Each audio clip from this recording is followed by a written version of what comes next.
അടുത്ത question CGL 23 question ആണ്, previous year question ആണ്. ഇതിനകത്ത് പറയുന്നത് ഒരു ബോട്ടിന് 120 കിലോമീറ്റർ അപ്സ്ട്രീമിലും ബാക്ക് സെയിം കിലോമീറ്റർ, അതായത് തിരിച്ചു വരുവാണ്, സെയിം കിലോമീറ്റർ ഡൗൺ സ്ട്രീമിലും പോകുന്നതിന് 30 അവർ എടുക്കും. ഓക്കെ, ദെൻ 25 കിലോമീറ്റർ അപ്സ്ട്രീമിലും 40 കിലോമീറ്റർ ഡൗൺ സ്ട്രീമിലും പോകുന്നതിന് 7 മണിക്കൂർ എടുക്കും.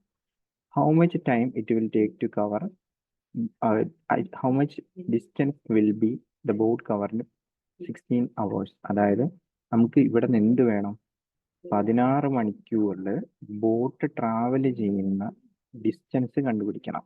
അതിന് നമുക്ക് എന്ത് വേണം, ബോട്ടിന്റെ സ്പീഡ് വേണം. ഓക്കെ, ആക്ച്വലി നമ്മൾ ഈ രീതിയിൽ എഴുതുന്നത് എങ്ങനെയാണ് എന്ന് പറയുന്നത് നേരത്തെ വീഡിയോസിനെ നമ്മൾ നോക്കിയിട്ടുണ്ട്. അത് ഡൗട്ട് ഉള്ളവർ പോയി നോക്കാം.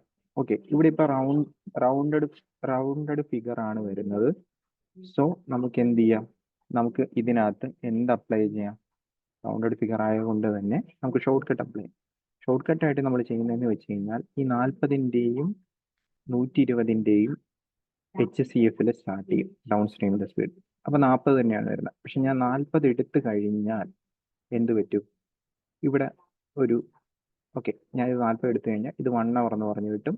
സോ ഇവിടെ 6 hour വരണം. 6 hour വരണമെങ്കിൽ എന്ത് വരും, ഇത് ഫ്രാക്ഷൻ ആയിട്ട് മാറും. ഓക്കെ, അതായത് കറക്റ്റ് ഫിഗർ നമുക്ക് കിട്ടത്തില്ല, 25/6 കിട്ടും.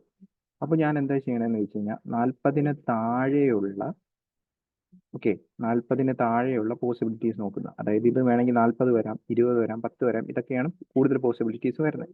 അപ്പോൾ ഞാൻ എന്ത് ചെയ്യുന്നു, ഇവിടെ 20 കൊടുത്ത് നോക്കുന്നു. 20 കൊടുത്തു കഴിഞ്ഞാൽ ഇത് എത്ര വരും, 2 hour വരും. സോ ഇത് 7 hour കിട്ടണമെങ്കിൽ ഇത് 5 hour വരണം. ഇത് 5 hour കിട്ടണമെങ്കിൽ ഇതിൻ്റെ വാല്യൂ 5 വരണം.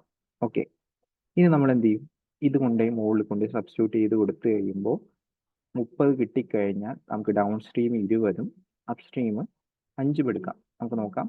അപ്പോൾ ഞാനിവിടെ 5 കൊടുത്തു. 5 കൊടുത്തു കഴിയുമ്പോൾ ഇത് എത്ര വരും, 24 വരും. ഇനി ഇത് 20 കൊടുത്തു.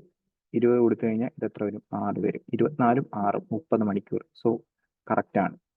അതുകൊണ്ട് തന്നെ നമുക്ക് ഡൗൺ സ്ട്രീം 20 എന്നും അപ് സ്ട്രീം 25 എന്നും പറഞ്ഞെടുക്കാം. ഇനി എന്ത് ചെയ്യണം, ബോട്ടിന്റെ സ്പീഡ് കണ്ടുപിടിക്കണം. ബോട്ടിന്റെ സ്പീഡ് കണ്ടുപിടിക്കാനായിട്ട് ഞാൻ ഇത് തമ്മിൽ ആഡ് ചെയ്യുക, ഡൗൺ സ്ട്രീമും അപ് സ്ട്രീമും ആഡ് ചെയ്യുക, ഇൻറ്റു ബൈ 2 ചെയ്യുക, ബൈ 2 ചെയ്യുക. ഇനി എന്ത് ചെയ്യണം, 16 മണിക്കൂറിൽ ട്രാവൽ ചെയ്ത ഡിസ്റ്റൻസ് ചോദിച്ചിരിക്കുന്നത്. 16 മണിക്കൂറിൽ ട്രാവൽ ചെയ്ത ഡിസ്റ്റൻസ്, ഇത് സ്പീഡ്, ഇത് മണിക്കൂർ, ഇൻറ്റു ചെയ്യുക. എത്ര വരും, 25 × 8 എന്ന് പറഞ്ഞു വരും. 25 × 8 എന്ന് പറയുമ്പോൾ എത്ര വരും, 200 കിലോമീറ്റർ അതിൻ്റെ ആൻസർ ആയിട്ട് വരും.